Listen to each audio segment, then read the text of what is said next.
Bonjour à tous, bonjour à toutes. Merci de nous retrouver sur Kavi Média, le média du développement. En ce lundi, premier numéro de la semaine. Merci de nous regarder. Si vous êtes à la télé, vous êtes sur Kavi TV, canal 113 du bouquet Star Time. Si vous êtes en Guinée, partout en Afrique, vous pouvez nous pratiquer sur le canal 779. Également sur notre site d'information siaminfo.com où vous pourrez nous écouter et nous regarder en direct dans cette émission sur nos différentes pages Kavi TV, groupe Kavi Média, Gangan RTV qui relaie en direct cette émission. Si vous êtes sur Meta, sur Instagram, sur TikTok, vous pourrez retrouver quelques extraits de cette émission. Au menu de ce matin, à vouloir tout gagner, Kaba Diawara et son staff ont finalement tout perdu. La débâcle aux Jeux Olympiques de Paris a été le déclic. Les dirigeants de la Fédération guinéenne de football ont, à travers un communiqué, mis un terme à la collaboration avec le sélectionneur de l'équipe nationale Sili Kaba Diawara ainsi qu'avec l'ensemble de son staff technique. Cette décision a été prise selon la FEGIFOOT à raison de l'absence de réalisation des objectifs sportifs qui avaient été fixés contractuellement. L'objectif initialement assigné au staff sortant était de faire progresser le Sili national A parmi les 10 meilleures nations africaines au classement FIFA au cours d'une période d'évaluation de 2 ans pour garantir une transition efficace et assurer la continuité dans la préparation des prochaines échéances. Un directoire transitoire est mis en place chargé de la gestion technique du Sili A. Ce directoire dirigera jusqu'au mois de novembre 2024, période correspondant à la fin des qualifications pour la Coupe d'Afrique des Nations CAN 2025.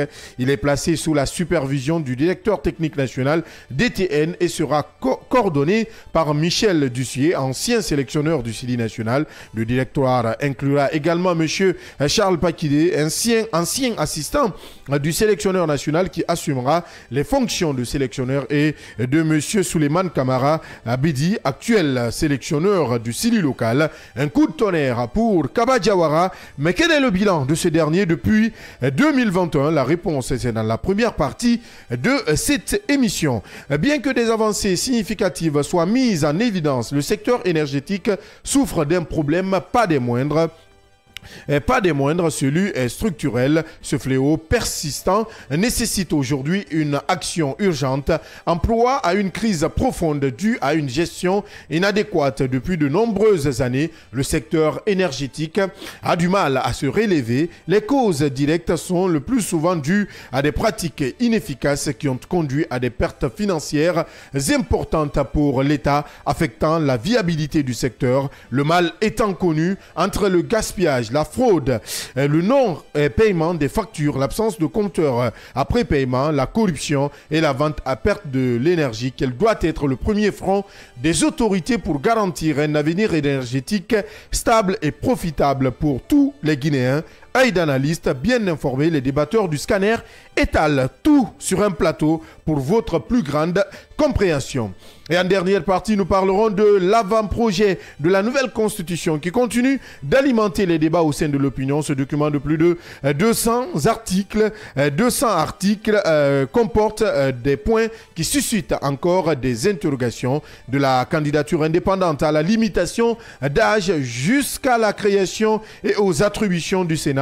Nombreux sont des observateurs qui y voient des zones d'ombre. Certains pensent même que cette nouvelle constitution pourrait cacher des velléités. Mais qu'est-ce qui différencie cet avant-projet de la nouvelle constitution à la constitution de 2010, rédigée au sortir d'une transition grâce aux accords de Ouaga? Pour répondre à cette question, nous avons comme invité de ce matin M. Youssouf Kamara. Il est ancien conseiller national. Voilà entre autres sujets à débattre dans ce numéro du scanner. Installez-vous confortablement. Bienvenue sur le média du développement.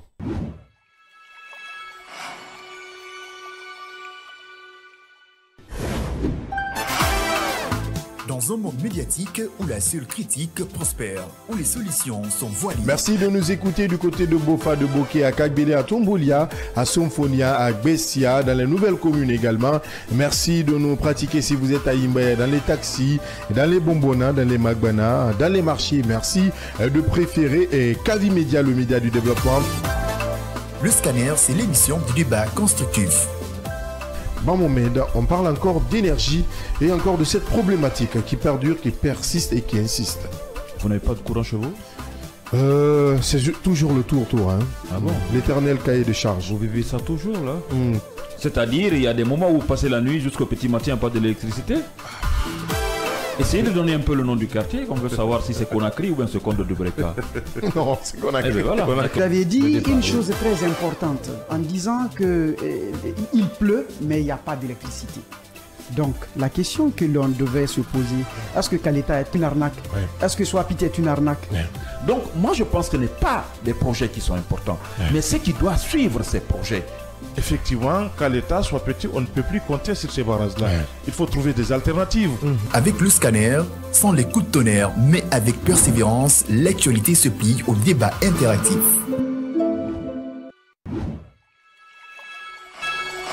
Chaque matin, l'actualité se plie au débat interactif avec les débatteurs de chaque matin qui vous aident à comprendre l'actualité majeure. Je commence avec notre Leba, très bien habillé ce matin. Mohamed Leba, bonjour. Bonjour Abdallah, bonjour à tout le monde. Ça va ce matin? Ouais, super bien.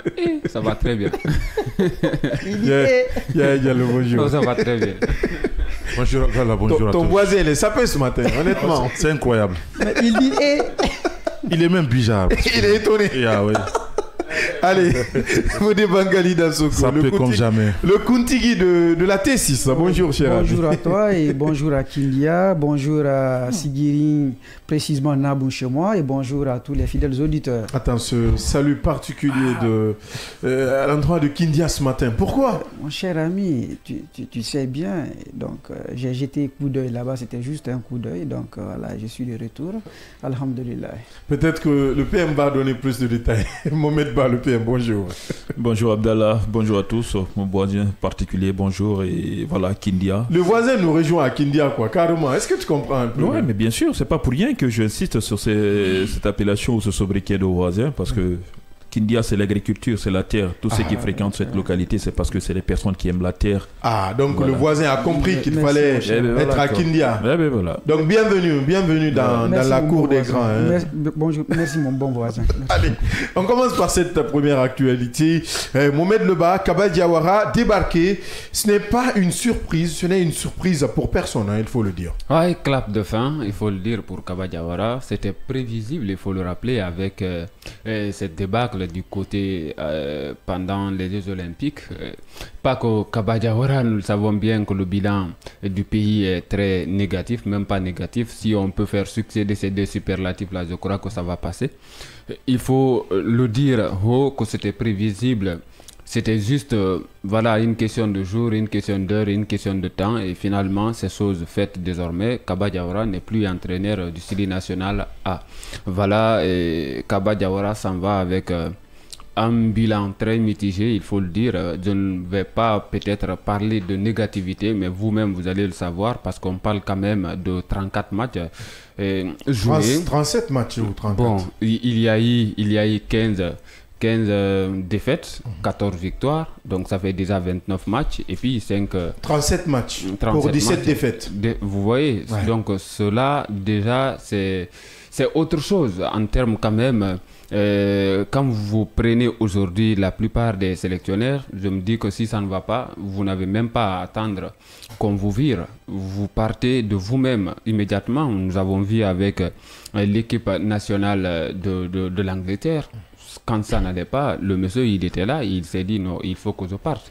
Et son bilan n'est pas aussi négatif que le bilan quand même de Kaba Diawara. C'était prévisible, il fallait s'y attendre. Mais maintenant, est-ce que, c'est-à-dire le limogeage de Kaba Diawara va nous amener où nous souhaitons aujourd'hui être, c'est-à-dire parmi les 10 nations quand même sur le continent, parce que dans le monde c'est autre chose.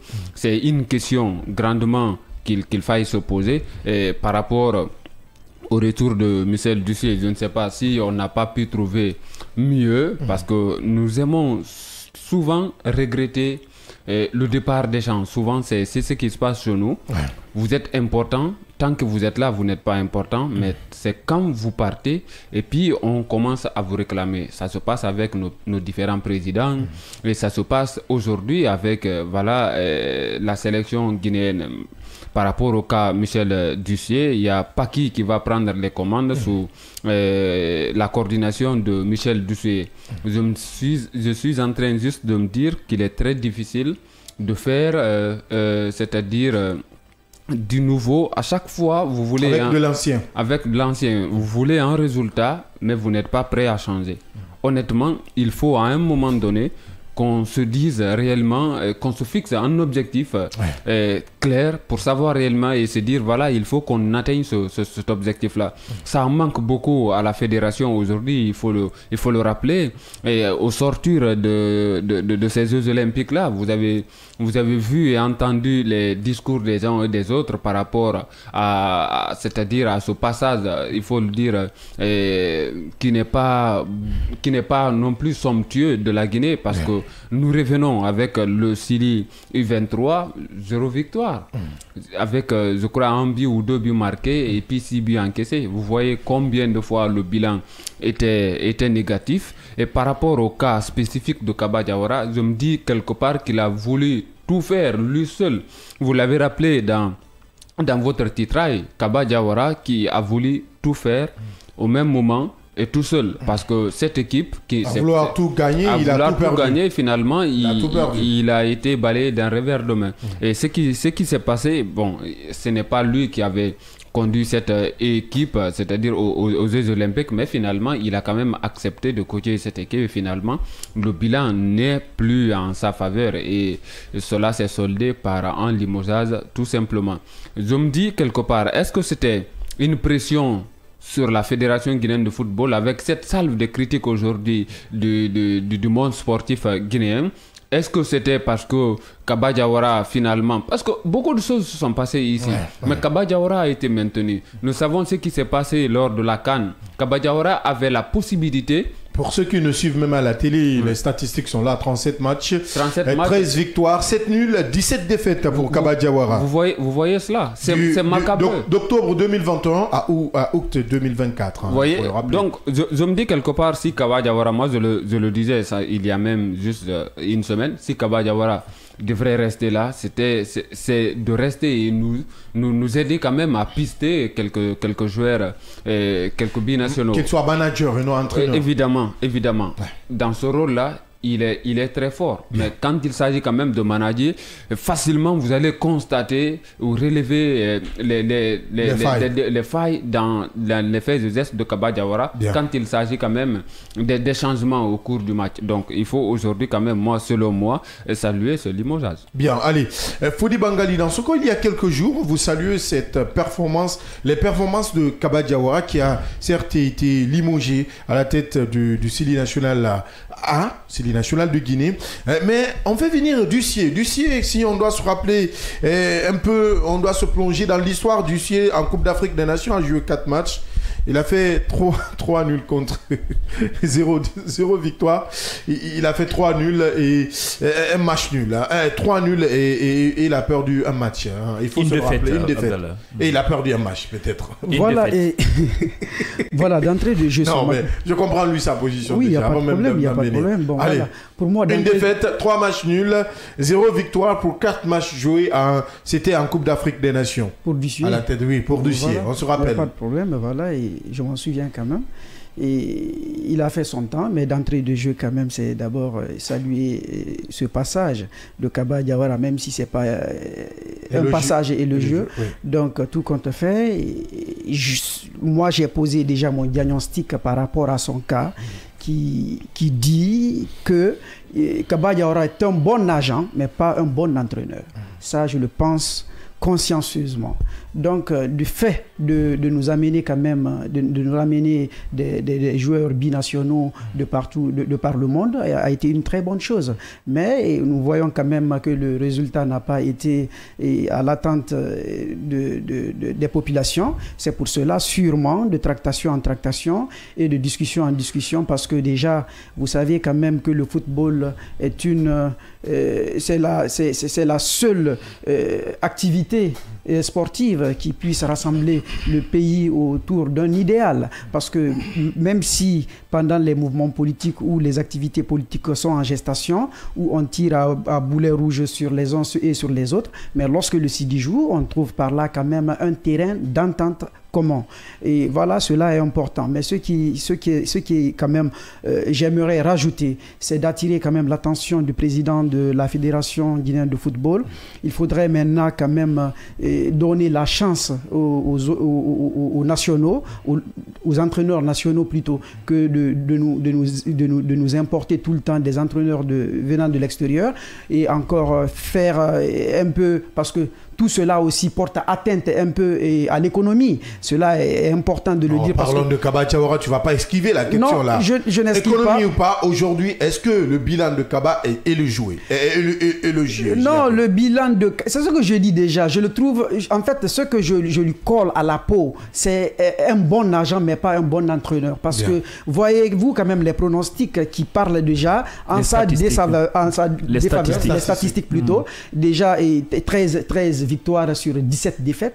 Donc, sur 37 matchs. 37 matchs. Avec 17 donc, défaites. Et il est là depuis février 2021. Donc, octobre 2021. L'objectif quand même c'était 2 ans et pour permettre au Sili de se hisser sur le podium des 10 meilleures équipes africaines, ce qu'il n'a pas pu faire. Mais tout compte fait, nous resterons quand même toujours soudés, rassemblés encore une fois de plus derrière le Sili national. Ce qui reste clair, il a laissé quand même aussi un héritage que j'aimerais souligner. C'est important, la discipline. Parce que nous nous souvenons quand même dans un passé récent que le Sili national a longtemps été quand même, je dirais, un panacée de problèmes. Donc, où les joueurs créaient des clans au sein de cette équipe qui en fait donnaient des dysfonctionnements internes et ne permettaient pas quand même la cohésion et ne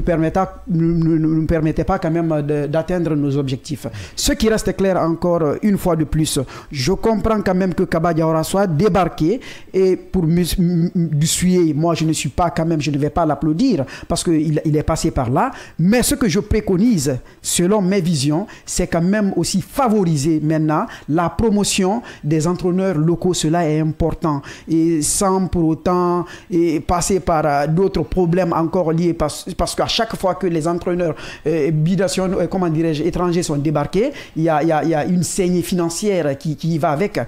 Mon cher ami parlait tout de suite ici que pourquoi Kaba n'a pas démissionné, il a parlé d'un exemple de l'Angleterre, mais vous savez quand même que la démission n'est pas une culture guinéenne et africaine en général. Donc, il a voulu quand même aller jusqu'au bout de ses ambitions, mais très malheureusement, il a été emporté par son résultat. Donc, ce résultat qui n'est pas élogieux, nous comptons quand même sincèrement, et encore une fois de plus, à la clairvoyance de notre président, de notre nouveau président de la FEGIFOOT, qui, je ne doute point de sa moralité ou aujourd'hui, il y a trop de son débat, mais j'aimerais quand même qu'il puisse nous donner un entraîneur local qui puisse faire face à ces défis. Il y a trop de raccourcis ce matin. Je ne te comprends pas. Je ne te reconnais même pas ce matin. Kaba m'a séduit quelque part quand même à travers le beau football qu'il a produit avec le Sili. Donc moi, je ne peux pas dire totalement... Je respecte ton opinion. Je ne peux pas le taper dessus tout le temps. Mais aujourd'hui, je préfère encore une fois de plus qu'on ait un entraîneur local à la tête du Sili national. Bien, ce qui est compris, oui.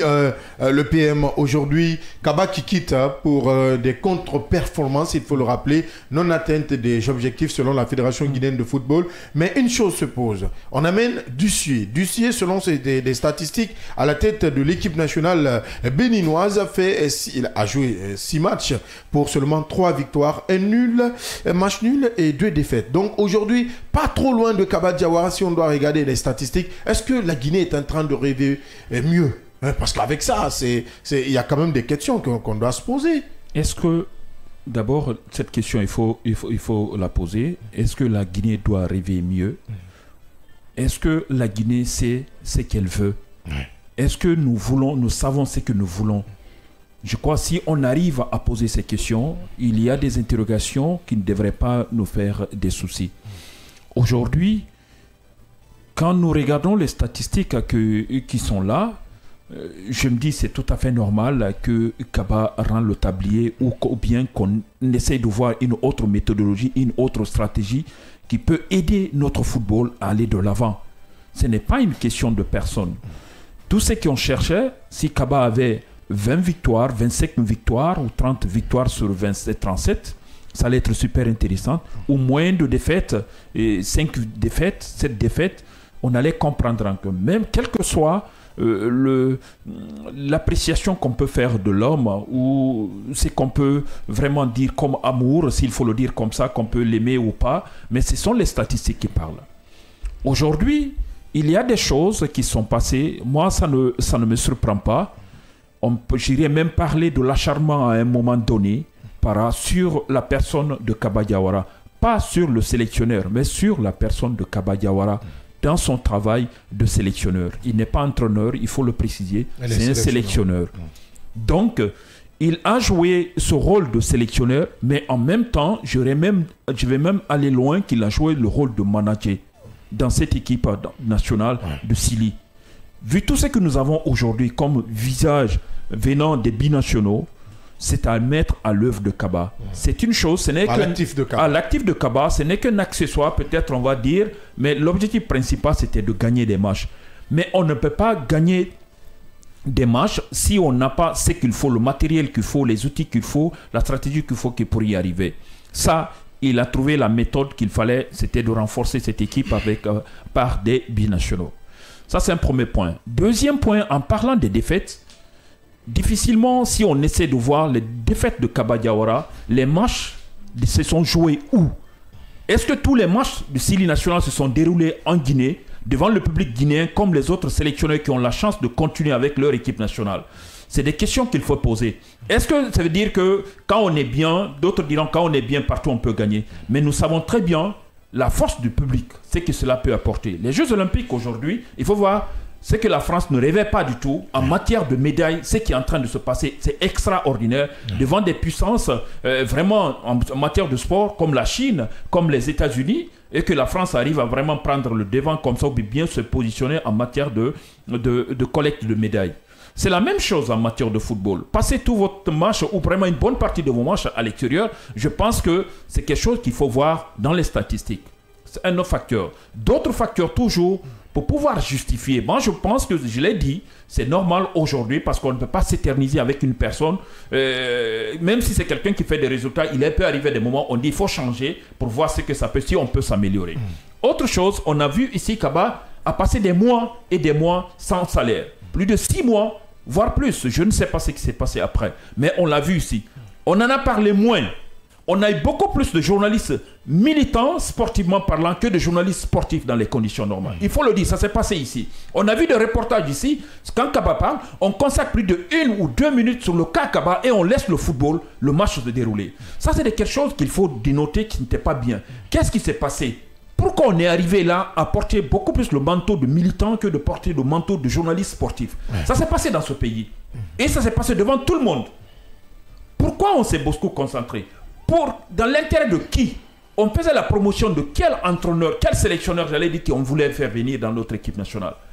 Et malheureusement, des signes qui se présentaient là, les signaux qui se annonçaient, on voit un peu ce qui est en train de se passer. On pensait avoir un sélectionneur encore à un niveau beaucoup plus élevé de ce qu'on a connu depuis toujours. Cela n'a pas été le cas. On ne peut pas me dire que c'est Michel Dussier, c'est le meilleur sélectionneur qu'on peut trouver aujourd'hui en Afrique, ou bien l'un des meilleurs qu'on peut trouver en Afrique. Je ne le mettrai pas ni dans le cas des meilleurs sélectionneurs, ni dans le lot parmi des moins, comme on appelle, des mieux dans ce pays, en Afrique. Ça, c'est quelque chose qui est là. Ce sont les résultats qui parlent et tu peux réagir. Moi, je n'ai pas de souci, tu peux venir. Non, on ne va pas ouvrir le débat. On va finir le tour de table. Michel est coordinateur du directoire transitoire. Mais c'est le coordinateur, c'est la tête, cher ami.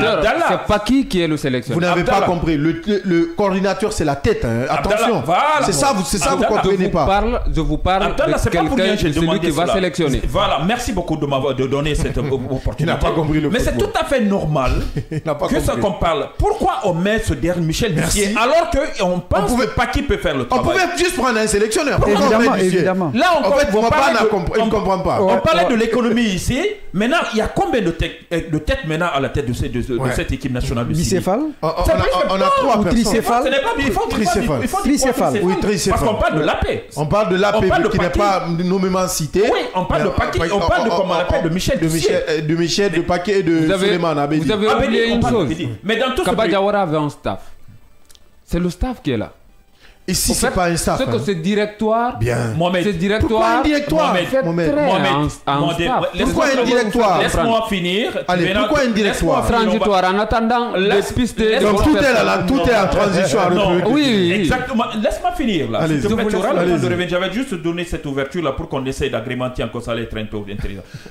Comment peut-on comprendre depuis combien de temps ce bruit autour de Kaba Diawara, dans un pays normal, dans des structures sérieuses, ça trouverait que déjà la personne qui devrait être là depuis longtemps était ciblée, négociée depuis tout aussi, vraiment, il n'y avait pas de passion derrière. Mais je crois que ce cas, ces nominations de directoire et autres là, c'est de la passion. On dirait pas, devait pas. On peut parler d'immixtion. On peut parler d'immixtion. Oui. S'il faut le dire comme ça, je prendrai immixtion, je prendrai avec pincette. Je ne vais pas aller plus loin parce que je n'ai pas tous les détails. Qui est derrière ces nominations? Qui est en train de faire la promotion de ces chances? Et Michel Ducier, ça va être la troisième fois qu'on le retrouve ici. Ce n'est ni la première Vraiment, ni la voilà. deuxième. C'est la troisième Voilà, fois ça, comme on c'est- appelle Michel Ducier. Qu'est-ce que c'est lui, il important. a que nous n'avons pas ailleurs? Pourquoi c'est lui? Les gens disent qu'il faut parler des trucs, des sélectionneurs au niveau local. Mais attends. C'est l'emploi qu'on cherche pour les sélectionneurs ou bien c'est le résultat qu'on cherche? C'est le football. Hein? Le football a changé de dimension. Aujourd'hui, grâce à la technologie, à ce que nous connaissons sur le plan européen aujourd'hui, allez au Brésil. Le football brésilien a changé parce que le football européen a influencé le football à ce niveau. C'est quelque chose qu'on doit comprendre. Kaba doit partir. 2 ans après, on n'a pas pu gagner, quelles que soient les conditions qu'il a joué ici, qu'il a joué ailleurs. Résultat final, ce n'est pas ça. Mais il faut qu'on essaie de trouver des personnes qui peuvent nous donner, nous rêver, nous faire rêver. Qui peut nous D'abord, apporter un plus. Rien que d'abord, avant même de commencer les matchs, quand on voit le nom déjà, on se dit ça va, on est à l'aise.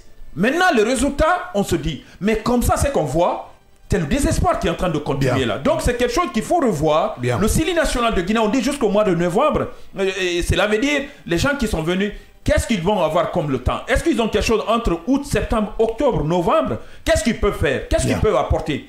Par rapport à Kaba, si Kaba restait jusqu'à la fin, et ceux qui sont venus jusqu'au mois de novembre, quel est le résultat que ces gens peuvent apporter aujourd'hui? Bien. Quel sera le moral? Ceux qui sont déjà les binationaux, comment ils vont se comporter? Ils vont dire non, nous avons abordé les nationalistes, on va prendre ceux qui sont les patriotes, on va les prendre au niveau local. Considérons que presque 50% de ceux qui sont venus avec Kaba ne vont pas accepter pour un moment parce qu'ils sont choqués. On parce ne le qu'ils ont souhaite d'autres pas. raisons. On ne le souhaite pas. Mais alors, comment on va faire? Quelle stratégie? On a vu des sélectionneurs dans notre pays ici, des Guinéens locaux, Bien. qui se déplaçaient, aller en Europe pour chercher des joueurs Allez. qui vont rester dans les hôtels. Ils ne vont jamais chercher à trouver, à Allez. rencontrer. Donc, on a vu ces cas-là ici. On Comme va n'a faire, pas le temps, on va faire on aura évoluer le l'opportunité débat. d'en On parler aura plus tard. l'opportunité et certainement la section sportive va en débattre aux alentours de 16h. Je pense que vous serez là pour suivre cette émission sur nos différents canaux à la télé et à la radio. Oui, Yaya Diallo, le hic aujourd'hui, c'est que quelques jours seulement après des félicitations du président de la Fédération guinéenne de football, Kaba est débarqué. Est-ce qu'aujourd'hui, j'insistais sur la question avec Mohamed, on peut parler d'immixtion de l'exécutif ou d'immixtion d'une quelconque personne ou d'un quelconque responsable? Écoutez, ce sont ces employeurs qui ont décidé de mettre fin au contrat qu'il y a contractuellement. Je ne trouve pas du mal à ce niveau-là. Maintenant, puisqu'on est en Guinée, et on sait très bien, en dépit de toutes les campagnes de dénigrement qui ont été, disons, à l'encontre de Kaba, employées à l'encontre de Kaba, c'est quand même assez lamentable pour notre pays. Moi, je vois en Kaba un patriote qui a bien voulu donner tout ce qu'il avait pour la Guinée. Mohamed le rappelait ici, depuis plus de 6 mois, on n'en parlait pas, il n'avait pas son salaire, ça ne criait pas.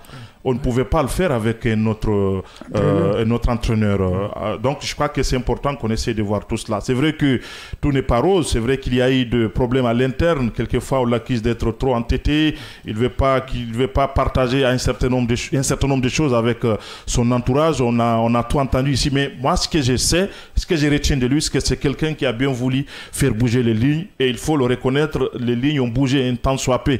Il appartient aux uns et aux autres d'apprécier selon leur vision des choses. Moi, je pense que c'est important de revoir cela. On ne peut pas le remercier parce que tout simplement, pour un premier temps, les gens disaient que ce qui a accéléré un peu les choses, ce sont les défaites successives au niveau des JO de Paris. Mais je pense que ce n'est pas un élément qui pouvait justifier. Mais puisque dans le communiqué de la FEGIFOOT, ils ont dû revenir sur disons, les préalables qui ont été mis en place dès le début de la mise en place de ces contrats-là, c'est-à-dire ici le Sili national parmi les 10 meilleures équipes africaines, ce qui n'a pas été le cas. Alors, je crois que c'est important. Il appartenait même à Kaba à un certain niveau d'en tirer toutes les conséquences, mais je pense qu'il a toute sa place avec son patriotisme, sa volonté de faire bouger les choses. Il faut le rappeler. Kaba, c'est quelqu'un qui s'y connaît. Au-delà de tout, c'est vrai qu'il ne jouait plus, mais il était dans le foot. C'était un journaliste commentateur au niveau de Canal. Donc, il connaît les rouages, de tout ce qui se passe au niveau du foot. Donc, c'est important à un certain niveau qu'on essaie de le retenir pour qu'il puisse apporter un certain nombre de choses. Ça va être assez difficile parce qu'il était le leader de l'équipe nationale. Maintenant, vouloir le dégringoler, le maintenir, ça va poser problème, mais je pense que la manière aussi devrait quand même être revue. On ne peut pas le remercier comme cela. C'est quelqu'un qui a tout donné. On l'a vu ici, le match qui a opposé la Guinée et le Sénégal à l'occasion de la CAN passée, verser de larmes. C'est pas anodin. C'est parce qu'il voulait évidemment que ça marche. Certains nous apprenaient effectivement, quelquefois même, ils gênaient pour que la Guinée puisse avoir de victoires. Donc c'est important qu'on essaie de voir tout cela. Même si Dieu ne joue pas sur le terrain, c'est une question de foi. Il est partout, Dieu est partout. Mais c'est une question de foi là. Il pouvait ne pas gêner. Il pouvait ne pas gêner. Ça dénote encore une fois sa volonté de voir l'équipe nationale. Alors, il pouvait ne pas gêner. Il le sait généralement. Généralement, moi je gêne. Tu gênes le lundi généralement. Oui, je gêne. Lundi, jeudi. Ça veut dire que ça veut pas dire que si je dois gêner, forcément ça veut prouver que la Guinée doit gagner. C'est pas un justificatif. Non, lui c'est sa mission, Abdallah. Lui c'est sa mission. De toute façon, en gênant, Dieu n'a pas exaucé ses vœux. En gênant, ça veut dire tout simplement vous vous confiez à Dieu. Maintenant, c'est à vous de cerner de quoi vous voulez effectivement que le bon Dieu vous vienne en aide. Donc ça dénote encore une fois sa volonté de vouloir faire bouger un certain nombre de choses. Mais moi, je pense que Kaba peut se frotter les mains puisque c'est recyclage dangereux et contre-productif qu'on a pu faire ici. Amener Michel Douchet, qu'on connaît très bien. Tous les malheurs du Sili national sont partis de ce monsieur, alors qu'on le ramène pour dire que c'est lui qui pourra nous faire bouger un certain nombre de choses. On verra bien ce qui va se passer, mais je pense que c'est quand même assez lamentable qu'on nous amène encore une fois un monsieur comme celui-ci là. Kaba peut se reposer, et moi je pense que bravo à lui, il faut le remercier. Il a tout fait ce qu'il pouvait. Encore une fois, c'est la politique sportive guinéenne qui est déficitaire. Il faut revoir à ce niveau-là. On ne peut pas tout mettre sur le dos de Kaba. Bien, ce qui est bien compris, c'est le coup de gueule de notre Diallo. Ce matin, on va aller avec quelques réactions d'auditeurs et des téléspectateurs. On a pris assez de temps sur ce sujet, il faut le dire, et qui nous écrivent sur le 629 95 67 67 629 95 67 67. Salut, Kaba est un patriote. Il s'est sacrifié pour son pays. Ils veulent mettre tout sur sa tête. Grâce à Kaba, on a envoyé beaucoup de joueurs qui jouent à l'extérieur, plus de 30 joueurs. Il a mis la discipline dans l'équipe. Ce n'était pas comme avant avec les pagailles. Grâce à lui, on a gagné pour la première fois un match à élimination directe dans une CAN. Ce parcours des Jeux Olympiques arrive à tout le monde et on lui a forcé de prendre cette équipe. Bravo à Kaba, tu es rentré dans l'histoire aujourd'hui. Les connaisseurs sont fiers de toi. Aboubakar Ben Sila de Kountia, toujours sur le 629 95 67 deux fois. Monsieur Sila Rukenz, Abdallah, mon patron, honorable Omar, Jobébé Tossidibé, fidèle auditeur de votre émission Le Scanner, en train d'écouter, dites aux Guinéens, les défaites du Sili ne sont pas dues à l'entraîneur Kaba Diawara. Si vous voulez une bonne équipe, une bonne sauce, donnez la bonne dépense à madame. Alors si la Guinée veut un bon résultat, veuillez payer très bien l'entraîneur Kaba. L'entraîneur Kaba prenait 30 000 € avec tout son staff qui est minime, l'enfant chéri de Bouramaya Samaya. Si c'est la vérité que la fédération guinéenne dit, les propos que le président Bouba Samfil a tenus après l'élimination Fédération du Sili mérite d'être limogé en disant que la Guinée est sortie avec la tête haute. Signé l'enfant chéri de Bouramaya, Samaya, Monsieur Sila Rukenz. Mamadou Diallo, journaliste sportif, qui nous écrit « Je ne suis pas d'accord sur la façon de faire de la fédération. Le limogeage de Kaba est une très bonne chose, mais pourquoi mettre en place un directoire composé des entraîneurs qui n'ont jamais donné du plaisir au public sportif guinéen. Après le limogeage de Kaba, la logique voudrait qu'un appel à candidature soit lancé pour recruter un entraîneur de haut niveau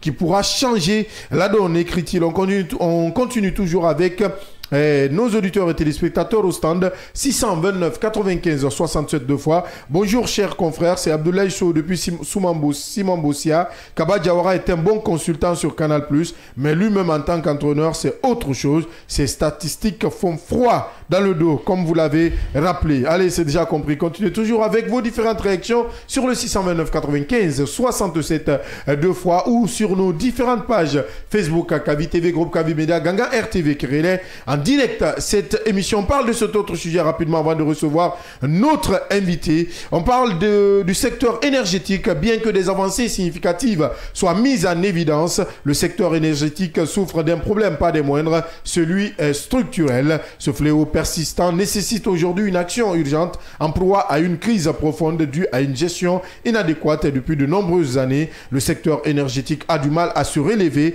Les causes directes sont le plus souvent dues à des pratiques inefficaces qui ont conduit à des pertes financières importantes pour l'État, affectant la viabilité du secteur. Le mal étant connu entre le gaspillage, la fraude, le non-paiement des factures, l'absence de compteur après paiement, la corruption et la vente à perte de l'énergie, quel doit être le premier front des autorités pour garantir un véritable avenir énergétique stable et profitable pour tous les Guinéens. Diallo, je vous pose cette question, je commence par vous également. Bien. Je crois que c'est important. À un certain niveau, les responsabilités semblaient être partagées à un certain niveau entre les sociétés en charge de la production de l'énergie, la société en charge de la distribution ou de la vente de l'énergie, en l'occurrence les DG, le ministère, pourquoi pas nous les consommateurs à un certain niveau, mais de bout en bout, on s'était rendu compte qu'effectivement, le mal est profond.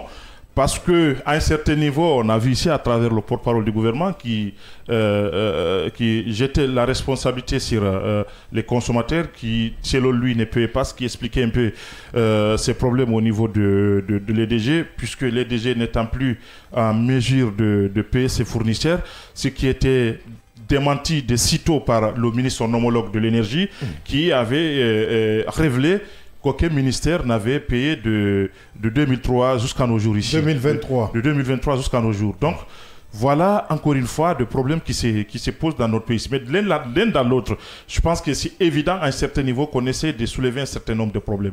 Notamment l'incivisme dans le cadre de la consommation de l'énergie. Les consommateurs que nous sommes, c'est vrai que il y a certains qui s'acquittent, y compris moi-même. Je suis pas un déviant dans ce sens-là. Félicitations. Je suis pas déviant dans ce sens-là, comme mon voisin ici à côté, qui passe tout son temps. qui passe tout son temps. C'est qu'une question de voisinage. Je ne m'en mêle pas. Vous savez, on vous a toujours conseillé d'avoir de bons voisins. Vous savez, est-ce que tu lui as conseillé, avant de te laisser continuer, d'éteindre ces ampoules avant de sortir? C'est la grosse perte pour l'État. Absolument. C'est la grosse perte. En Guinée, on a cette habitude, cette très mauvaise habitude de laisser les ampoules allumées en pleine journée. Pour le Guinéen, c'est de la civilisation. Il faut ajouter les climatiseurs aussi. Et tout. En fait, on n'était pas. Après, il y a des incendies à tout. C'était juste une parenthèse. Ouais, c'est fondamental. Et justement, pour vous appuyer, ce qu'avait l'ancien ministre de l'Éducation le disait à un certain niveau. Et le problème, c'est au niveau de l'intellectuel, de l'élite guinéenne lui-même. Il dit qu'il a constaté dans tous les départements ministériels, on laisse comme ça les ampoules allumées, les climatiseurs allumés. Et puis, on laisse ça continuer là-bas. Et ça bougie complètement, disons, l'énergie. Alors, on s'en rend compte, effectivement, même ces départements-là ne paient pas donc, leurs factures. Donc, voilà des pertes. Si c'est l'État, au plus haut sommet de l'État, que ces genres de choses puissent se passer, écoutez, évidemment, comme on le dit souvent, avec cette formule, l'exemple d'en haut et l'imitation d'en bas, naturellement, les citoyens vont continuer à laisser comme ça les emplois allumés. Je crois que c'est fondamental à un certain niveau que ce civisme-là puisse encore une fois être mis en avant pour qu'on puisse encore une fois mettre la balle à terre et comprendre que c'est là aussi le patriotisme. Pour un premier temps, il y a un problème au niveau de l'EDG parce qu'il y a énormément de agents fictifs. Dans mon quartier, je crois qu'on a connu des personnes ou 3 individus comme ça qui venaient réclamer, disons, de l'argent dans les différents foyers. Et une autre personne, la première personne, je vais taire son nom, il le sait, à un certain niveau, il avait tous les papiers, en tout cas liés à l'EDG, il réclamait de l'argent. Mais à la surprise générale, c'est que presque tous les foyers, bien que l'étendue ou la consommation n'est pas la même, ils venaient, c'était les mêmes montants, ils distribuaient aux gens ici et puis ils réclamaient de l'argent. Les vrais agents, quand ils viennent, ils réclament de l'argent, tandis que les uns et les autres avaient déjà payé à un monsieur qui était là et qui agissait au nom de l'EDG. Soit que c'est important, c'est un problème que l'EDG doit pouvoir résoudre à l'interne.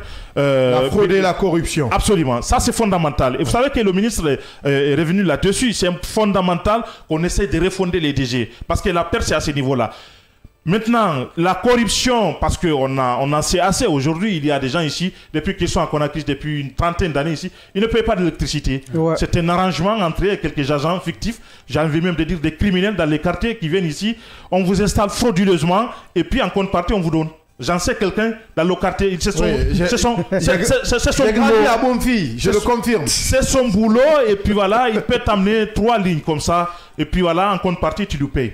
Bon Dieu. Ça, c'est de la criminalité, ça. Des criminels, hein, qu'il faut EDG doit prendre sa responsabilité à ce niveau-là.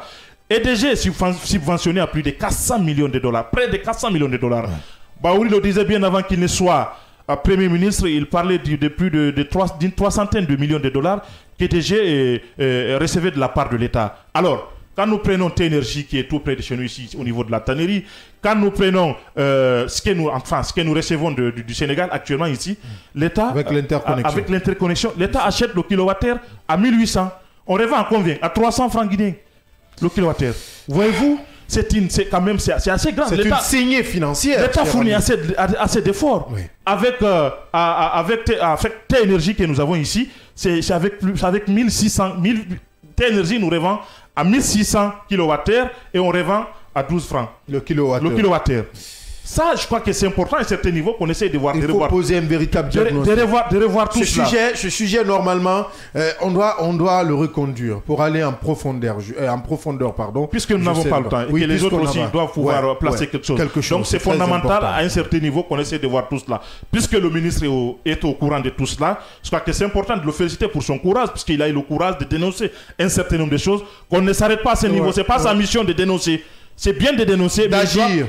Prendre toutes ses responsabilités et d'agir en conséquence. Bien, c'est fondamental. Et oui, Bamomed, parce que je veux finir rapidement en 2 ou 3 minutes, parce qu'on n'a pas assez de temps. On a un autre invité qui s'impatiente. D'accord. Non, c'est compliqué. Vous pouvez revenir sur beaucoup de choses, sur beaucoup de points dont Yaya vient d'évoquer tout à l'heure par rapport à cette situation. Et je dirais même c'est le cancer qui est rentré dans ce travail de DG sur toute la ligne, du côté de la population à la base jusqu'au sommet, au niveau des ministères, des départements ministériels liés à comme on appelle, au paiement des factures, voire même au branchement clandestin que nous connaissons, sans parler des acteurs même, des agents des DG qui font du n'importe quoi dans la communauté. Mais qu'est-ce qu'il faut faire maintenant pour que nous sortions de cette situation? Et DG avait commencé, ou l'État guinéen avait commencé à mettre une stratégie en place, ce qu'on appelle le compteur prépayé. Dans certaines préfectures comme Bouquet, on a essayé d'installer cela. À Conakry, on a essayé d'installer, mais je me demande quels sont les quartiers qu'on a seulement ciblés. Le projet, on a l'impression qu'il n'y a pas eu de conviction autour de ce projet de compteur prépayé. Parce que tu vois que dans tel quartier, dans telle commune, on prend quelques quartiers, on pose, d'autres quartiers, on ne pose pas. Dans certaines localités, on n'essaye même pas de le faire. C'est comme si même au sommet même de l'État, on n'a pas confiance ou on refuse de le faire parce que si on installe dans nos maisons, on sera obligé de payer de ce que nous consommons. Et ça, c'est un problème que nous avons. Comment peut-on acheter du courant, un produit, parlons pas un produit, on achète à 1000 francs, à 2000, à 1800 et on revend à 300 francs.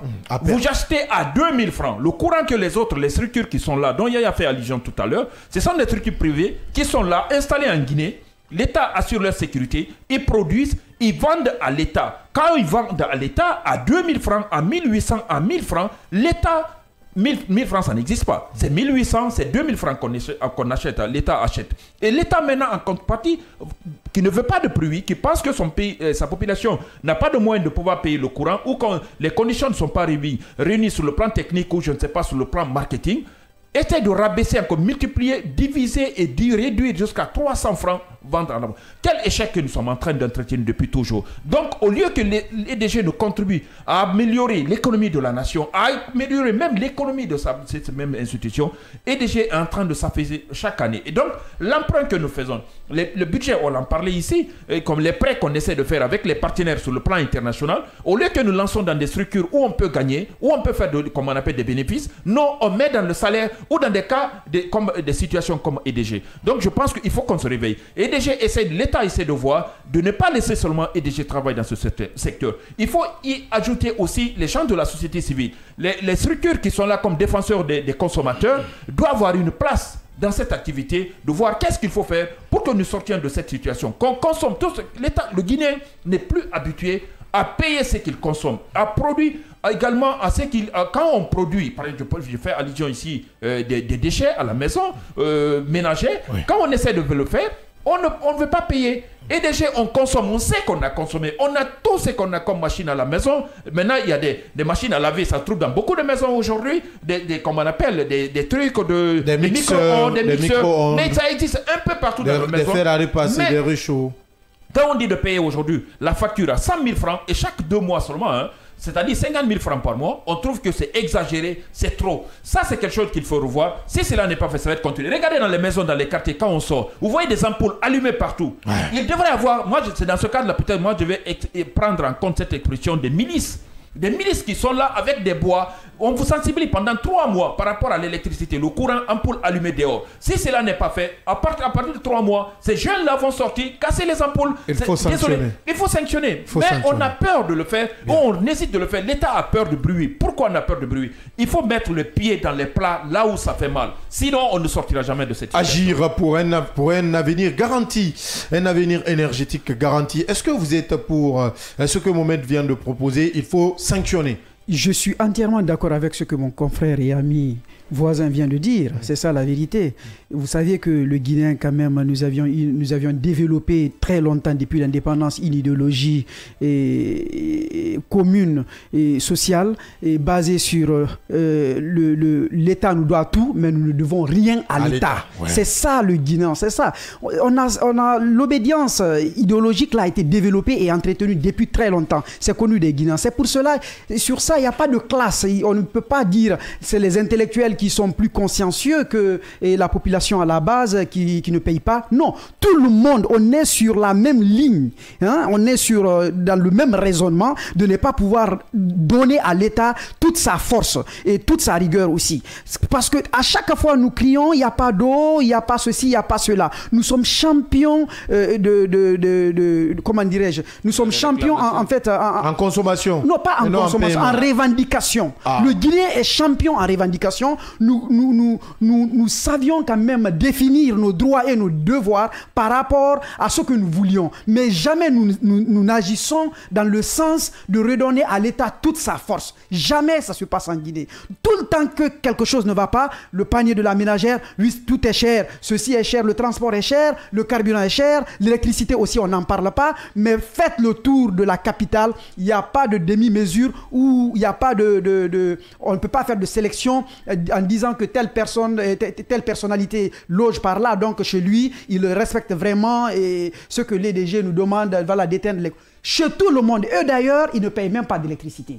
Donc, les civils à la base, nous, parce qu'on a toujours appris au Guinéen que c'est la population à la base qui ne payait pas l'électricité. Donc ce ministre aujourd'hui, même si il est en train de dénoncer, il est dans l'esprit de la dénonciation au lieu d'être dans l'esprit du résultat, parce que c'est ce qu'on attend de lui. Et ce ce qui est salutaire quand même, et ce que j'ai apprécié chez lui, c'est de reconnaître quand même que des hauts commis de l'État, que les institutions étatiques même n'ont pas payé les factures. Donc tout cela met à genoux ce pays. Donc tout compte fait. L'État affaisse même son économie. L'État d'abord, parce que vous savez déjà, on dit les ménages ne représentent que 15 à 20% de la consommation d'électricité. Donc si c'est 20%, les 80%, c'est qui? C'est les entreprises et l'État. Donc c'est vrai, aujourd'hui, il a parlé, il y a une prolifération de machines industrielles dans les maisons, suite à qui déjà parlant des micro-ondes, des réchauds.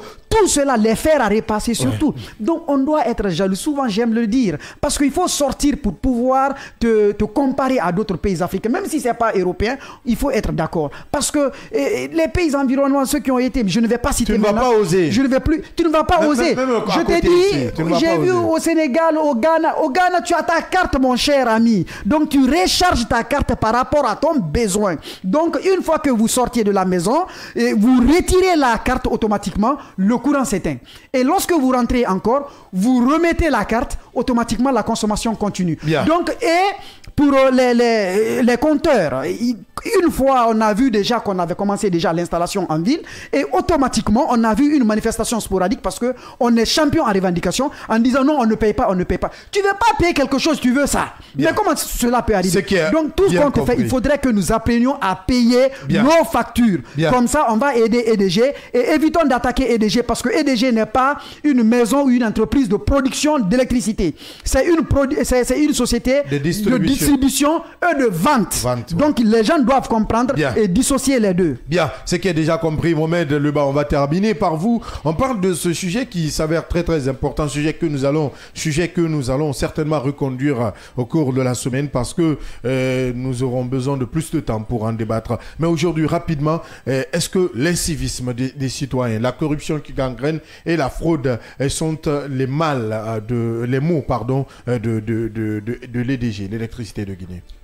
Peut-être que je vais vous décevoir, mais si ça ne tenait qu'à moi, si on pouvait bien le faire, malheureusement on ne peut pas le faire, on aurait vraiment dissous l'EDG. On aurait vraiment dissous EDG. Privatiser EDG? Bon, privatiser, ça c'est une autre chose. Comme Sogel avant. Ça fait juste, disons, quelques semaines. Il y a même un ancien ministre qui disait qu'il faut aujourd'hui que cette société soit privatisée. Parce que nous avons l'impression que dans notre pays, tout ce que l'étranger gère, c'est-à-dire progresse mieux que ce que nous-mêmes gérons. Par rapport à cette question d'électricité aujourd'hui, excusez-moi, mais j'aime beaucoup accuser l'État. L'État s'est tellement montré faible et fébrile. Face à certaines situations, on dit que l'État est fort. Récemment, quand il s'agissait de la récupération des domaines spoliés de l'État, malgré des manifestations et autres, des oppositions, l'État est parvenu à le faire. Par rapport à la question des DG, il y a juste un manque de stratégie, un manque de politique. Faire payer, c'est-à-dire les citoyens ou les autres entités, les factures d'électricité, ça devrait dénoter d'une politique, d'une stratégie mûrie et très très bonne mise en place. Et c'est ce qui manque aujourd'hui. Par rapport à l'utilisation du courant, si on vous a taxé, Abdallah, c'est-à-dire au lieu de payer 2 000, vous consommez lourdement, vous payez 7 000, 10 000, 15 000, je crois que prochainement, vous allez prendre garde de faire réellement, c'est-à-dire de passer à cela. La sensibilisation, c'est pour longtemps. Après tout, on ne peut pas continuer à sensibiliser toute notre vie. Il faut sanctionner. Mais il faut respecter la règle des 3 S. Service, la sensibilisation, puis maintenant la sanction. C'est ce que je dis. Je dis qu'on ne peut pas passer toute notre vie à sensibiliser. Quand vous avez en face c'est-à-dire une population qui a du mal à comprendre certaines choses, il faut changer de stratégie. Bien. Il y a parlé tout à l'heure des agents fictifs. Vous pouvez me dire que c'est la faute aux citoyens? Non, ce n'est pas la faute des citoyens. C'est parce que EDG n'a pas aujourd'hui. En partie, on t'a dit d'aller payer au siège d'EDG. Pourquoi donner un agent? La facilité. Tout le monde aime la facilité. Vous allez me laisser terminer. Allez-y. Aujourd'hui, j'ai comme pour l'impression que EDG n'a pas la bonne cartographie. Parce que si on couvre toute l'étendue du territoire... Je pense que EDG nous a entendu. Ah oui, bien sûr. Il y a l'électricité. Si on couvre... Il y a l'électricité. Si on couvre toute l'étendue du territoire, on a la cartographie en main. On sait il y a combien de ménages. C'est-à-dire, EDG fournit à combien. Je crois que réclamer le paiement de ces factures-là ne va pas aussi être un problème. Bien. Je me dis que c'est juste parce que jusqu'à présent, l'État lui-même manque de stratégie, se montre faible par rapport à cette question des DG. Sinon, le recouvrement, c'est des taxes, tout et autres. L'État, ça se fait. Le carburant que vous payez à la station, vous pensez quoi? Que ça devrait être la même chose. Compris, il faut le dire. Tout est question de politique. Bien. Allez, tout est question de politique, il faut le savoir. On va aller avec quelques réactions d'auditeurs et de téléspectateurs avant de recevoir notre invité sur ce plateau et dans cette émission, l'enfant chéri de... Non, on a déjà lu ces SMS. Bonjour Abdallah et à toute l'équipe. C'est Alpha Mamadou Doumbouya depuis Yimbaya. Cette décision de renvoi de Kaba Diawara est un soulagement pour nous, les supporters du Sudi National, car il n'a pas été à la hauteur de nos attentes, que ce soit sur le plan technique et tactique. Il a fait trop de tâtonnements dans ses choix. Écrit-il, on enchaîne toujours. Bonjour Kaby FM, c'est les péchés qui sont retombés sur Kaba Diawara Morla ici, c'est qui a fait qualifier l'équipe. On le laisse pour prendre Kaba. Retenez une fois pour toutes que la Feki Foot est caractérisée par la corruption. C'est pathétique et émouvant pour notre pays. C'est Tigane de Yimbaya. Beaucoup de réactions ce matin du côté de Yimbaya. Bonjour, je vous écoute depuis Nongo. Comment la Guinée peut prendre la Coupe d'Afrique des Nations sans des infrastructures? Cet autre auditeur se pose la question. Bonjour, ma radio. Kaba Diawara était un sélectionneur qui sélectionnait les joueurs qui n'avaient pas de temps de match. Gaï Mohamed de Tombolia qui nous écrit cette autre réaction. On enchaîne toujours. Bonjour les vaillants soldats de la démocratie. J'ai vraiment aimé le limogeage de Kaba Diawara.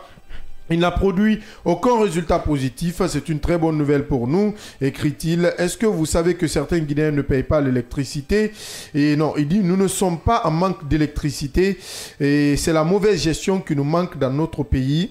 C'est la mauvaise gestion qui manque. Je ne sais pas qu'est-ce qu'il veut dire.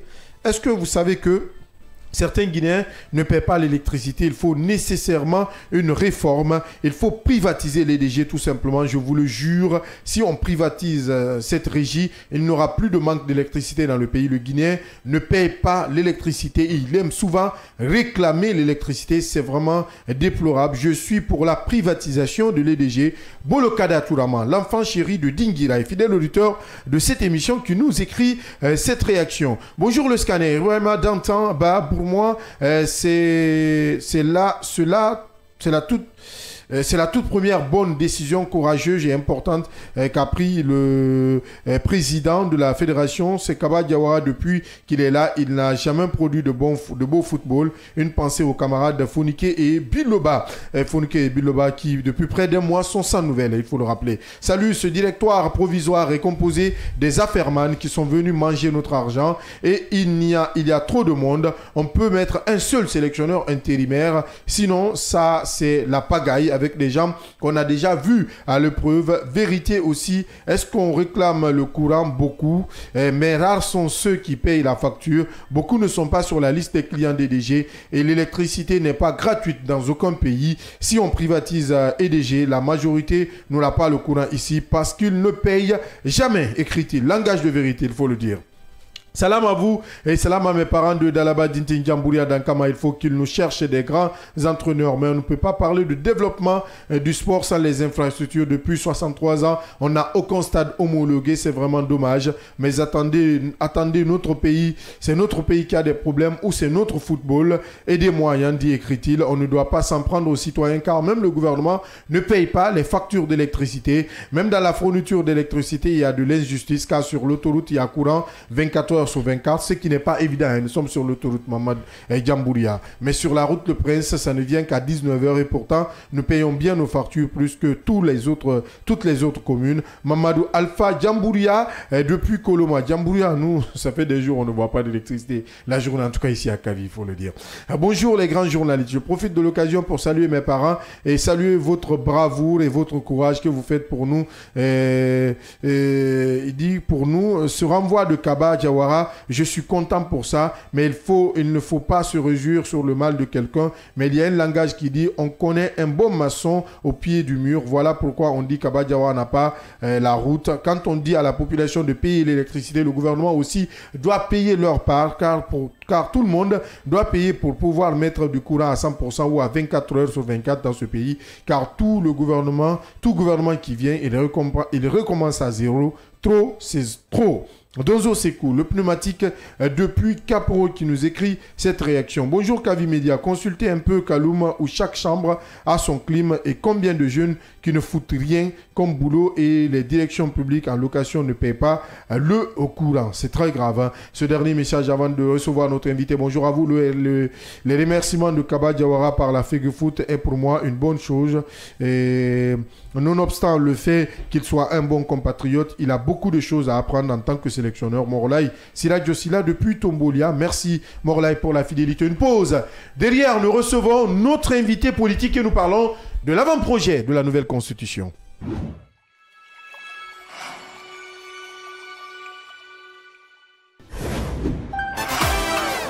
Dans un monde médiatique où la seule critique prospère, où les solutions sont voilées. Merci de nous écouter du côté de Bofa, de Boké, à Kagbele, à Tombolia, à Somfonia, à Gbessia, dans les nouvelles communes également. Merci de nous pratiquer si vous êtes à Imbaye, dans les taxis, dans les bonbonnas, dans les magbana, dans les marchés. Merci de préférer Kavi Média, le média du développement. Le scanner, c'est l'émission du débat constructif. Mamomed, on parle encore d'énergie et encore de cette problématique qui perdure, qui persiste et qui insiste. Vous n'avez pas de courant chez vous? C'est toujours le tour. Hein. Ah bon? L'éternel cahier de charge. Vous vivez ça toujours là? C'est-à-dire, il y a des moments où vous passez la nuit jusqu'au petit matin, il n'y a pas d'électricité? Essayez de donner un peu le nom du quartier, on veut savoir si c'est Conakry ou bien c'est Conde de Breka. Non, c'est Conakry. Eh bien, voilà. Vous avez dit une chose très importante en disant qu'il pleut, mais il n'y a pas d'électricité. Donc, la question que l'on devait se poser, est-ce que Kaleta est une arnaque? Est-ce que Swapit est une arnaque? Donc, moi je pense que ce n'est pas des projets qui sont importants, mais ce qui doit suivre ces projets. Effectivement, qu'à l'État soit petit, on ne peut plus compter sur ces barrages-là. Il faut trouver des alternatives. Avec le scanner, sans les coups de tonnerre, mais avec persévérance, l'actualité se plie au débat interactif.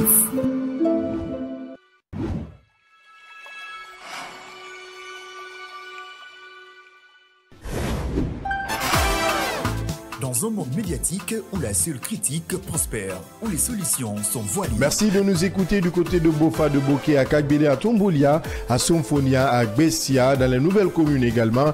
Merci de nous pratiquer si vous êtes à Imbaye. Merci de nous retrouver si vous êtes à Conakry, à l'intérieur du pays. Vous nous écoutez à l'AB sur la 96.5 grâce à nos partenaires de Beta FM. Vous nous suivez partout en Afrique si vous êtes sur Kavi TV sur le canal 779 en Guinée. Vous pourrez nous regarder sur le canal 113 du bouquet Star Times. À la radio, vous nous écoutez dans vos taxis, dans vos magbana, dans vos bonbonnas, à la maison, au bureau sur la 89.5, c'est en bande FM.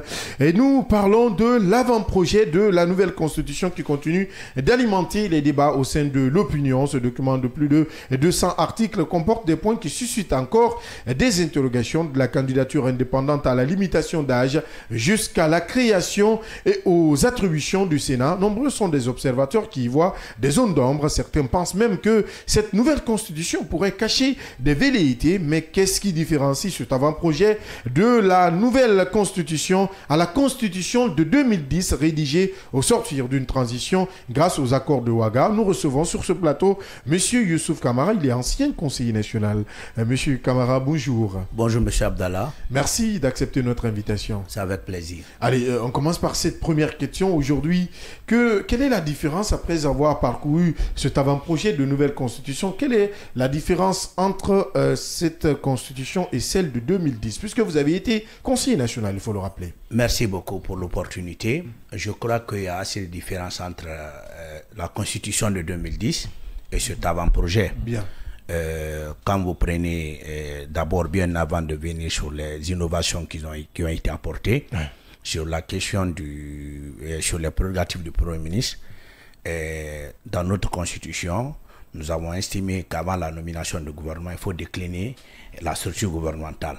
Cela pourrait nous permettre d'y voir clair et techniquement quelles sont les priorités du futur gouvernement. Ça n'a pas été pris en compte. On n'a pas fait du Premier ministre un véritable acteur de dialogue dans le cadre social et politique.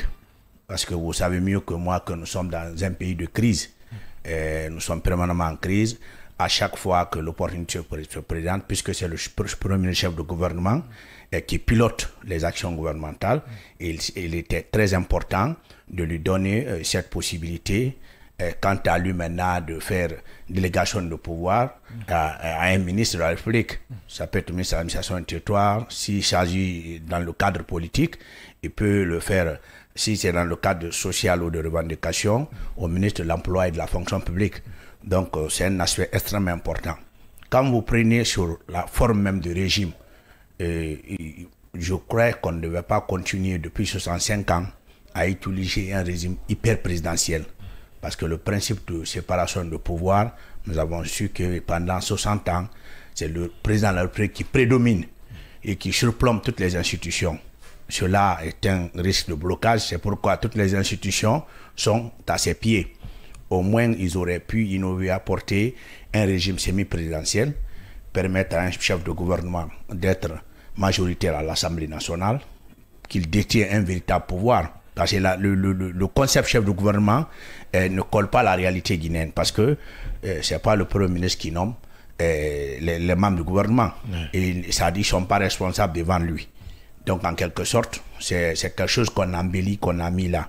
Mais dans les autres pays où le Premier ministre est véritablement chef de gouvernement, c'est que dans la composition du gouvernement, il est responsable et le bilan encore, il répond en premier lieu devant le Parlement.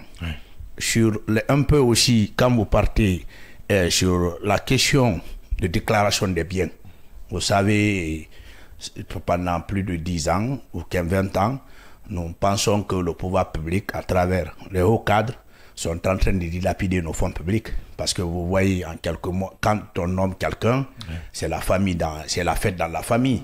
Le quartier est animé même jusqu'au village. Est-ce que vous comprenez? Nous l'avions mis dans la Constitution de 2010. Et le président, et le Premier ministre, et l'ensemble des membres du gouvernement, y compris les responsables des régies financières, des impôts, de la douane, mais aussi le gouverneur de la Banque centrale. Parce que ce sont ces personnes et du Trésor, ce sont ces personnes qui gèrent nos avoirs, nos patrimoines. Sur le plan financier et administratif, nous nous sommes dit qu'il faudrait faire cela. Mais cette nouvelle constitution n'exige la déclaration des biens qu'au président élu. Donc les autres membres du gouvernement et les autres institutions des régies financières sont exemptés. Cela pose problème. Si on veut faire de la transparence, quand on adopte des bonnes coutumes, il faut que cela continue. Et depuis que nous l'avons adopté, la presse et l'ensemble des entités se sont attachées, que ce soit la société civile et autres, à la nomination de chaque gouvernement. On exige à ce qu'une déclaration des biens soit faite par les rentrants. Je crois que cela a manqué dans cette loi. Et quand vous prenez aussi sur la question des droits de l'homme, en notre temps, nous estimons que la quasi-totalité des violations des droits de l'homme sont faites par l'État qui gouverne. C'est à travers les forces de défense et de sécurité, c'est à travers les bavures policières, c'est à travers les arrestations programmées des politiques et autres. Et nous, on n'a que l'INDH, qui constitue un outil, un instrument au nom de la société civile qui pourrait garantir davantage, dénoncer, faire des rapports sur la question des droits de l'homme. Est-ce que c'est pas... à l'époque, on avait mis un certain Kaba qui a totalement emmerdé le système. L'INIDH. On a vu... Aujourd'hui, qui est conseiller national. Hein. Voilà. Il faut le rappeler. Ah, il est conseiller national. Kaba, il est de l'INIDH, conseiller national. Bon, vous voyez... Oui, vous voyez, il est conseiller national. C'est que ça a tellement pesé... Et on a tous vu le rôle que jouait cette institution. C'était un contre-pouvoir par rapport aux différentes violations. Cette institution a été supprimée.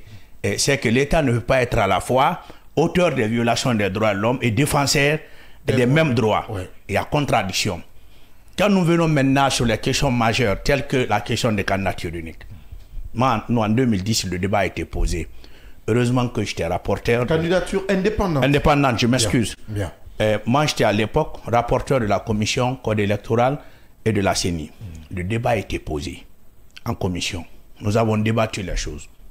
Vous savez, à un moment donné, il ne faut pas être en contradiction avec soi-même. Nous avons vu dans cette constitution des organes qui ont été créés et censés être apolitiques.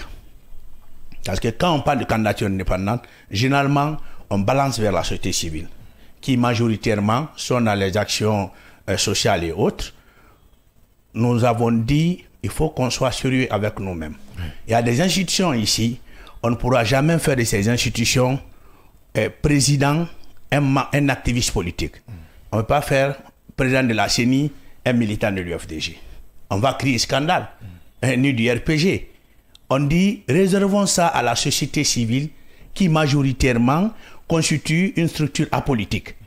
C'est pourquoi depuis la création des CENI, des CESPI et des CESPI au niveau régional préfectoral, c'est les sociétés civiles qui gèrent. C'est eux qui sont présidents. Est-ce que vous comprenez?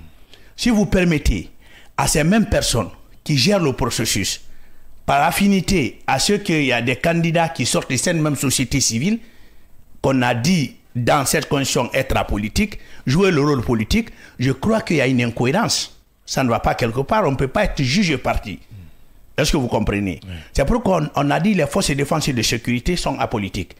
Mais quand vous dites candidature indépendante, de façon vague, il y a combien de généraux qui sont partis aujourd'hui à la retraite, qui sont à la vie civile et qui ont des affinités, des accointances avec le CNRD? Est-ce que vous comprenez? Et rien n'empêche même l'actuel président de la transition d'ôter la tenue et de se présenter. Parce qu'il n'y a aucun garde-fou à ce niveau. Là, je rebondis. Est-ce qu'aujourd'hui, vous craignez plus cette volonté, peut-être ce scénario, de vouloir voir un membre du CNRD ou un membre de ce gouvernement se présenter aux futures élections? Est-ce que vous craignez cela? Cela est une de nos craintes.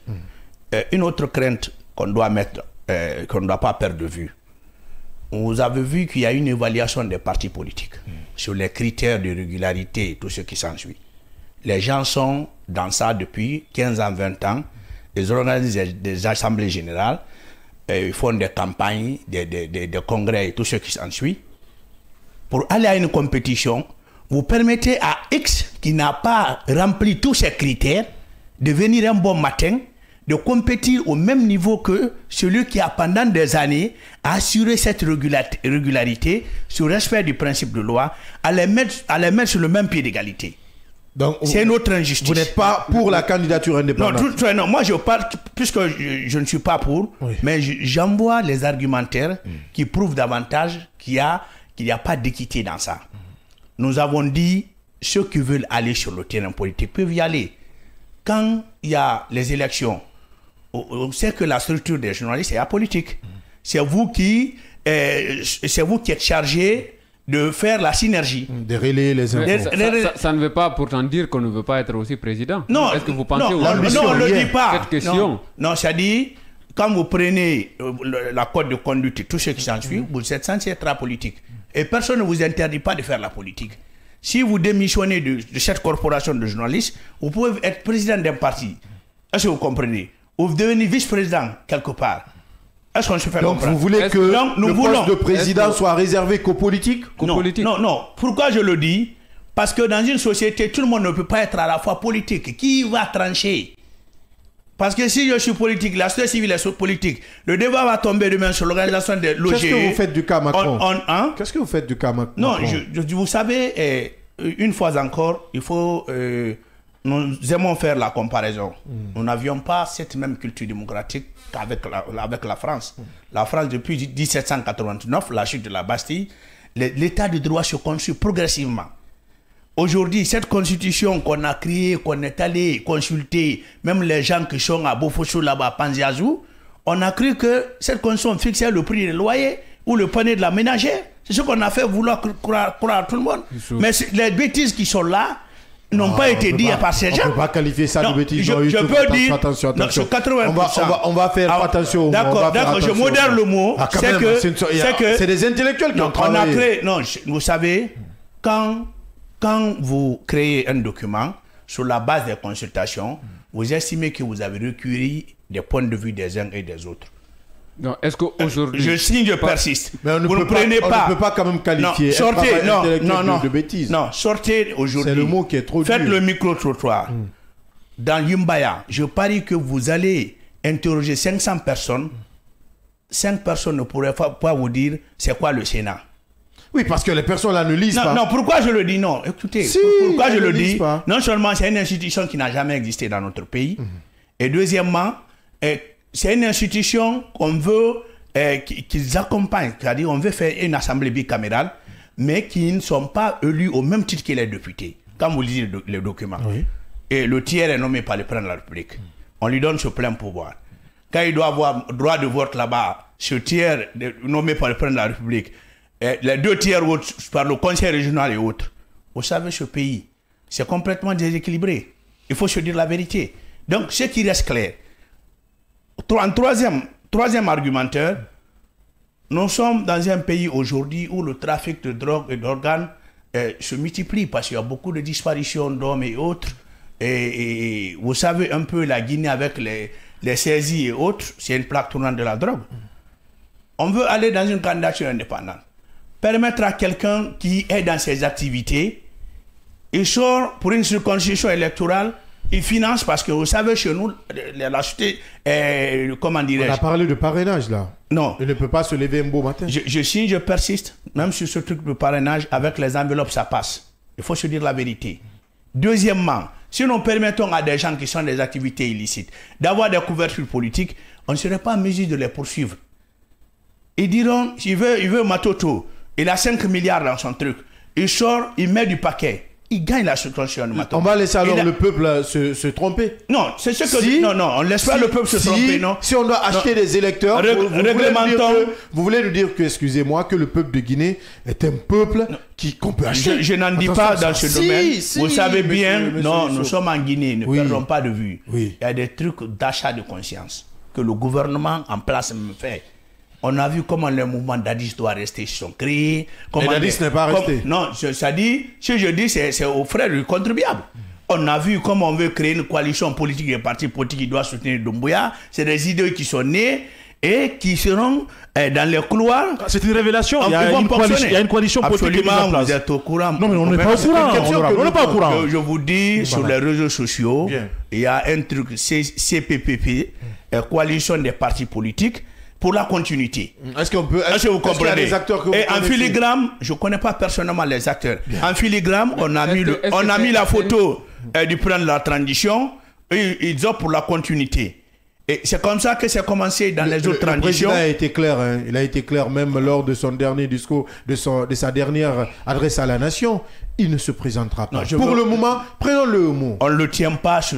On nous a dit, il nous a dit qu'au 31 décembre, il ne fera pas une minute au pouvoir. On va l'attendre encore. Bien avant ce 31 décembre. On va l'attendre encore le 31 décembre. Il y a ces lieutenants qui commencent à sortir. Non, le 31 décembre n'est pas tenable. D'autres disent même que les élections n'est pas une fin en soi. On a écouté Gawal qui a dit non, que la fin d'une... Est-ce que vous comprenez? Ce qui reste clair. Pour une question très simple, par rapport à cet avant-projet, qu'est-ce que vous craignez de plus ou davantage? Nous voulons conduire une transition comme nous l'avions fait en 2010, que chacun joue convenablement son rôle. Aujourd'hui, l'une des questions les plus importantes, et vous savez, nous vivons une transition suite à un coup d'État. Ils ont fait une rubrique par rapport aux forces de défense et sécurité qui sont apolitiques, qui ne peut, hein? On a vu cette rubrique, mais il faudrait, au lieu d'aller dans les intangibilités, écrire là-bas en noir et blanc, rien ne peut justifier la prise de pouvoir par les armes. Une constitution doit être claire. Au Sénégal, la crise a été exacerbée. Tout le monde a dit non, c'est fort probable que l'armée revienne.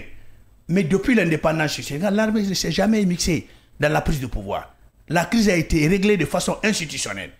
Vous faites une telle loi, si ce n'est pas de la démagogie, ou si vous ne cachez pas quelque chose, après avoir cité les prérogatives et les missions des forces de défense et de sécurité, dire que rien ne peut justifier la prise du pouvoir par les armes pour instaurer la démocratie. Cela est impossible. La démocratie ne s'instaure pas par les armes, la démocratie se fait de façon, dans la contradiction des idées, dans l'expression des suffrages. Mais si on ne met pas ces garde-fous pour dire que quand nous avons fait la Constitution de 2010, à l'article 21, que le peuple que le peuple de Guinée a le droit de résister face à l'oppression. Est-ce que vous comprenez? Puisqu'aujourd'hui vous avez parcouru quand même. Est-ce qu'on se fait comprendre? Donc si aujourd'hui nous faisons une constitution, la question qui fâche le plus, pourquoi en 65 ans d'indépendance, nous sommes en notre 3e ou 4e transition? Pourquoi cela continue? Est-ce que vous avez parcouru tout ce document, cette constitution? J'ai parcouru de long en large. Il y a d'autres choses même. Quand vous prenez, ils ont créé une commission nationale de développement ou des activités ou de quoi que ce soit. Moi, je pense que quand nous sommes dans un tel système, il ne faut pas créer des commissions qui vont être superposées. Le Premier ministre chef du gouvernement, normalement, a la conduite de l'action gouvernementale. Dans son cabinet, ces institutions qu'on a créées là, mettez dans son cabinet. Il doit avoir... Mais il y a d'autres aussi qui demandent la suppression du poste de Premier ministre parce qu'on suppose que tout est dirigé par le par le sommet, c'est-à-dire le président. Non, c'est que pour opter pour une telle solution, permettez à ce que le Premier ministre, chef du gouvernement, soit issu du parti majoritaire à l'Assemblée. C'est que le président ne peut pas le démettre quand il veut. Seule la motion de censure peut lui faire partie. Ça, c'est un autre problème. Est-ce que vous comprenez? Et s'il ne fait pas de résultat? Non, c'est ce que je dis. Est-ce que vous comprenez? C'est que nous estimons que l'Assemblée qui est élue est issue de la volonté populaire. Le Premier ministre qui va être choisi dans ce cadre, il faut qu'il accepte cette volonté populaire. Ça va être pire, monsieur. Non, ça ne sera pas pire. Lors des élections, on a vu sous Alpha, quand le RPG était majoritaire au niveau de l'Assemblée nationale, vous avez dit que les élections étaient biaisées. Quand je parle de vous, je veux parler des politiques. Les élections étaient biaisées. Supposons que cela existe et qu'un président vienne au pouvoir, crée son parti politique et son parti politique passe de force. Je dis bien de force. La précision, elle est importante. Le Premier ministre, ça revient à ce parti majoritaire et le pays sera dirigé que ça peut être l'inverse. On a vu le président Boni qui a été président pendant ses 2 mandats, il ne dirigeait pas le Parlement. L'opposition était majoritaire. Donc moi je veux réellement que si nous devons faire une constitution, que nous mettons des idées claires. Parce qu'aujourd'hui, depuis la publication de cet avant-projet, on n'est pas en train de traduire ça dans les langues du pays. Oui, ça vient. Pour permettre... Non, ça arrive. C'est ce que je dis. Le compte à rebours a commencé. Oui. Ce document n'est pas fait pour être dans les armoires. Il faudrait que nous essayions de faire une vulgarisation pour permettre aux Guinéens lambda, c'est quoi le Sénat? Quelle est sa composition? C'est quoi ça? C'est quoi? Il faudrait ça.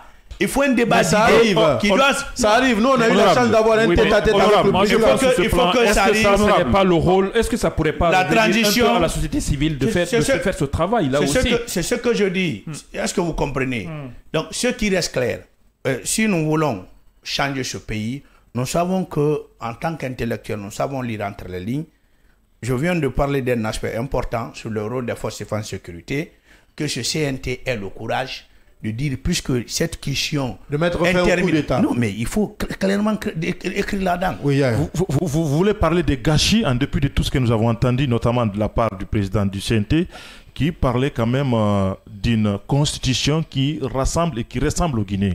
Est-ce que ce n'est pas le cas à vous entendre? C'est contraire. Quand vous prenez même le jour de l'adoption de cette constitution, vous avez l'impression que on a débarqué tout l'arsenal de camps militaires.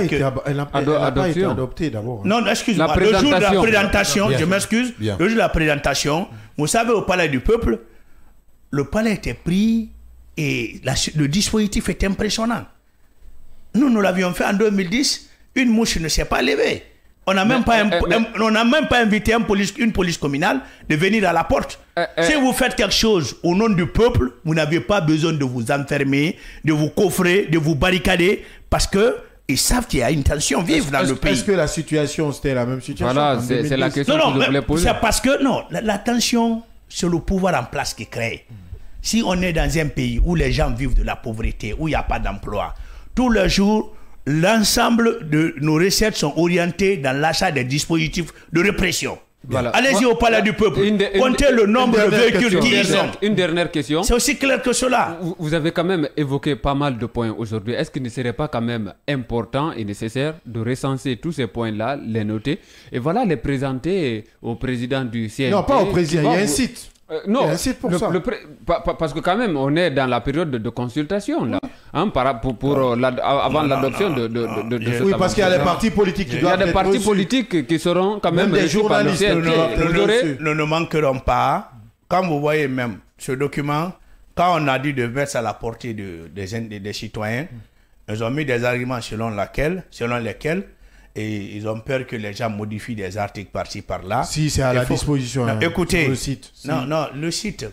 Attendez. J'ai même écouté Abdallah, hier. Je ne sais pas si c'est votre collaborateur Tofode Oussou qui disait qu'il n'avait pas accès à cette constitution. Est-ce que vous comprenez? Je me demande qu'est-ce qu'il disait dans nos émissions. Moi, je vous amène le PDF si vous voulez. Sur les 13, non, j'en ai, j'ai le projet ici. Bien. Sur les 13 millions de Guinéens, combien de millions peuvent aller sur ce site, se connecter et suivre ça réellement? Pour vous, quelle était la meilleure manière? Non, mais quand vous faites quelque chose pour la population, prenez le document, faites à ce que ça soit publié, que la majorité de nos compatriotes qui savent lire et écrire gagnent le document et apportent des esprits critiques. Vous avez soulevé beaucoup des incohérences. Selon vous, dites-nous, qu'est-ce que vous avez apprécié aussi dedans, puisqu'il y a eu des innovations? Il n'y a pas eu assez d'innovation à mes yeux. Qu'est-ce que vous appréciez alors? Est-ce que vous comprenez? Non, presque... C'est que cette constitution a repris, c'est que les dispositions qui n'ont pas été changées, c'est la constitution de 2010. Là, si vous comprenez. Il y a beaucoup de choses qui ont été supprimées. Je viens de dire la question de déclaration des biens, le rôle, l'INDH, le rôle de véritable Premier ministre. On avait créé le médiateur de la République dans l'ancienne constitution. Qui a été supprimé. Oui. Et vous savez bien que nous sommes dans un pays de conflit permanent. Mais son rôle n'a jamais existé. Hein, non, c'est parce que on n'a pas valorisé. Écoutez, vous, ça dit en Guinée, il faudrait savoir valoriser l'institution. Valoriser l'institution, c'est de lui permettre de jouer le plein rôle. Si vous mettez une institution qui doit fonctionner avec 15 milliards, vous, en tant que gouvernant, tu n'es pas en bonne phase avec la personne qui gère cette institution, tu lui donnes 1,5 million. Mais 1 milliard, il va aller où avec ça? Il ne va pas se valoriser à travers cela. Ce qui est déjà que vous comprenez? Compris, Monsieur Youssouf Kamara, c'était notre invité de parcours. Ce matin, on parlait de l'avant-projet de la nouvelle constitution avec les questions qu'il se pose. Monsieur Kamara, on n'a pas eu assez de temps. Honnêtement, la radio, on est vraiment taxé par le temps. Merci d'être passé dans cette émission. C'est avec plaisir. On se reprend peut-être très bientôt. Il n'y a pas de problème. Je suis à votre entière disposition. Parce qu'il y a d'autres aspects qu'on n'a pas pu développer ici. Sur les Ce n'est que partie remise. Ce n'est que partie remise. Une fois encore, je vous remercie pour l'invitation. Merci. Merci Mohamed Leba. Merci Abdallah et merci à notre invité. Merci Yaya Diallo. Merci Abdallah, merci à tous. Merci Mohamed Ba, le PM, que nous allons tout à l'heure retrouver pour le deuxième flash au compte de la radio. Merci Abdallah et merci à notre invité. Merci aux auditeurs et téléspectateurs, à l'équipe technique du jour. On se reprend demain, même heure, même fréquence, avec la même énergie pour d'autres sujets d'actualité sur le seul et unique média de développement en République de Guinée.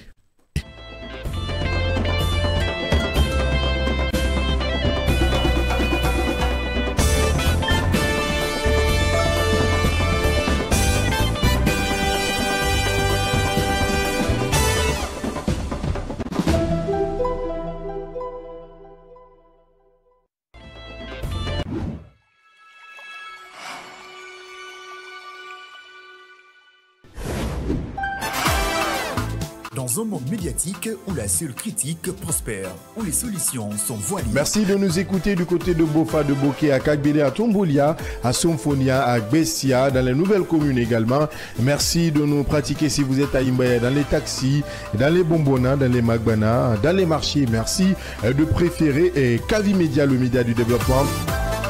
Le scanner, c'est l'émission du débat constructif. Bon Mohamed, on parle encore d'énergie et encore de cette problématique qui perdure, qui persiste et qui insiste. Vous n'avez pas de courant chez vous? C'est toujours le tour. Hein. Ah bon? L'éternel cahier de charge. Vous vivez ça toujours là? C'est-à-dire, il y a des moments où vous passez la nuit jusqu'au petit matin, pas d'électricité?